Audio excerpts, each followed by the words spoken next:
दोस्तों, आज की कहानी है मम्मी जी ऐसे मेरे भाग कहाँ जो इस कैद से आजादी मिल जाए। दोस्तों, कहानी शुरू करने से पहले अगर आपने चैनल को सब्सक्राइब नहीं किया हो तो कर लीजिए ताकि आपके पास पहुंच सके हर नया वीडियो। कमी क्या है तुम्हें इस घर में, कहो तो हर वक्त मुंह सूजा होता है तुम्हारा। कहते हुए रोहित जला गया, सिर पकड़कर आंगन में बैठ गया। कमी है मुझे रोहित, कमी है कि मैं इस घर की बादी बन गई हूँ जो सबका ख्याल रखे।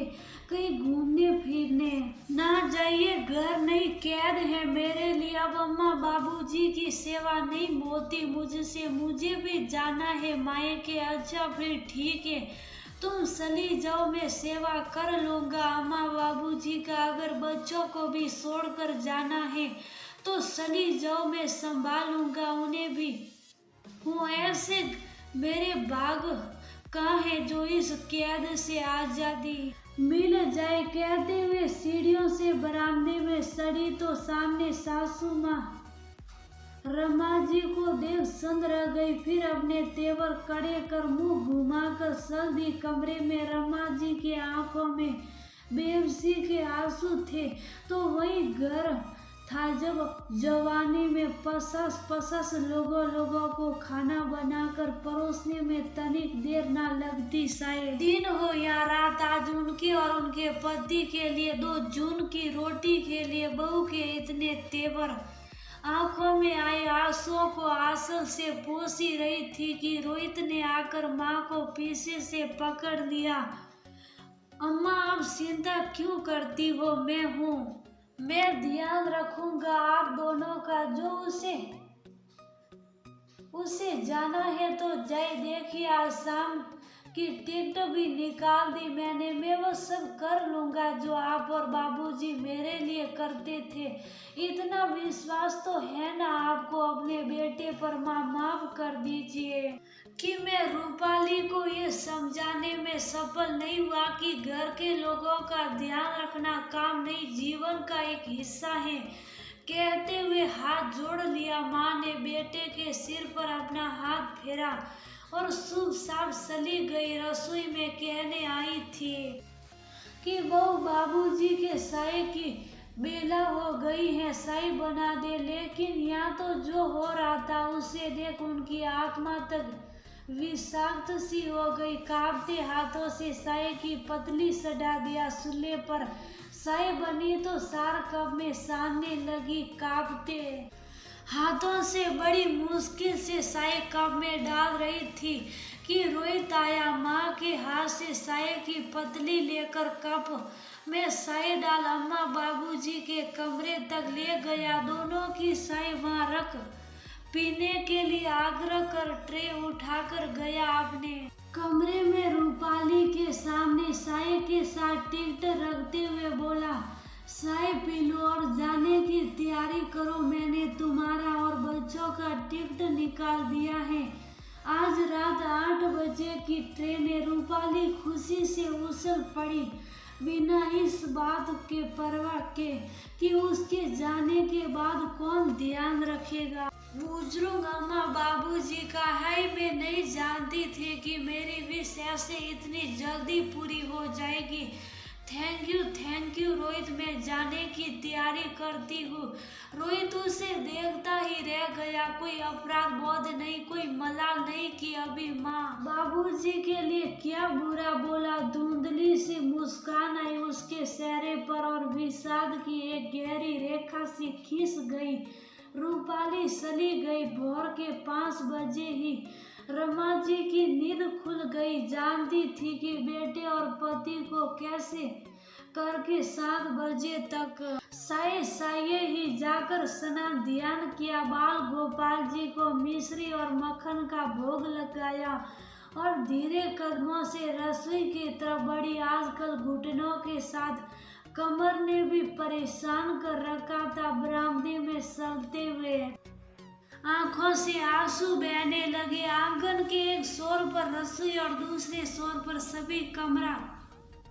इसी बरामदे और नीचे आंगन में दौड़ते दौड़ते थकती नहीं थी वह। जब बच्चे और पति देव आवाज लगाते, हाथ में लगे मसाले को पोंछते हुए कमरे में भागती, कभी बच्चों के तो कभी पति देव की फरमाइश पूरी कर रसोई में पलक झपकते लौट आती। आज उसी रसोई तक जाता ये बरामदा उन्हें मीलों का सफर लग रहा था। रुक कर एक बार पूरे घर आंगन को देखा तो आंखों से आंसुओं की बरसात सी होने लगी। आज अपने शरीर के कमजोर होने और इस बुजुर्ग पर रोना आ रहा था। तभी घड़ी की तरफ नजर गई, 7 बजने ही वाला था। घुटनों की परवाह किए बगैर जल्दी जल्दी रसोई में पहुंची। वहां पहुंचकर जो देखा उसे देख वो रो रही थी या हंस रही थी उन्हें खुद ना समझ आया। रोहित ने बाबूजी और सबके लिए चाय, गर्म पानी, साथ में कुछ बिस्किट और सूखे मेवे सब कुछ डालकर बस सब चलने वाला ही था। माँ को देख मुस्कुराने लगा। अम्मा देखिए तो बाबूजी के लिए चाय मैंने पीतल के गिलास में डाला है। अभी भी तो बाबूजी इसी गिलास में सुबह की चाय पीते हैं ना। दादी का गिलास है ना, इसलिए पीते हैं ना इसमें। हाँ लला, इसलिए तो चाय पीने से पहले इसे माथे तरते हैं। कई बार गर्म चाय के सेक से माथा जल भी जाता है उनका, कहते हुए खिलखिला पड़ी। रमा जी फिर जाने क्यों रोने लगी। कैसा मिर्चित भाव उपजा था बहू के कटु व्यवहार से।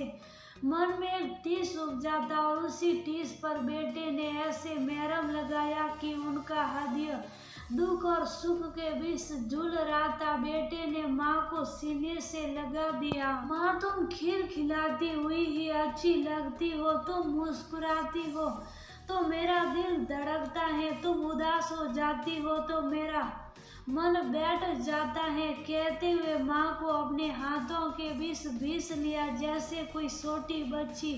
रमा जी भी एक बच्ची की तरह सिकुड़े जैसे पिता के बलिष्ठ और सुरक्षित हाथों के बीच हो। अब उनके हृदय में सिर्फ सुख के बादल ही उमड़ रहे थे, रिम झिम बरसने वाले बादल। अच्छा माँ, बाबूजी की अम्मा को उनके पास ले चले ना, देर हो गए तो बाबूजी और दादी नाराज ना हो जाए। कहते हुए गिलास की तरफ इशारा कर ठाका मार हंस पड़ा रोहित। रमा जी भी खिलखिला पड़ी। हट बदमाश, अभी बाबूजी ने सुन लिया तो दोनों की खैर नहीं। चल उनकी अम्मा को कहते हुए शरारत भरी हंसी को छुपाने के लिए आंचल उठाकर अपने मुंह पर रख दिया। आंगन में बैठे बाबूजी ने माँ बेटे के शरारती बातों को सुन लिया था। उन्हें भी बहुत रस आ रहा था भी क्यों कितने दिनों बाद तो पत्नी को इतना खिलखिलाते देखा था। चाय लाकर आंगन बीच से तख्त के सामने टेबल पर रख दिया। बाबूजी के सुबह सुबह वहीं बैठने की आदत थी। आम के पेड़ के नीचे चाय आते ही पीतल का गिलास उठाकर माथे पर लगाकर बाबूजी बोले, अम्मा जानते हैं हम इन दोनों ने आपको अपने बातों से बहुत पकाया है, सब सुना मैंने। कहते वो भी ठाका मार हंस पड़े। उनकी बात और हंसी सुन रमा जी और रोहित भी खिलखिला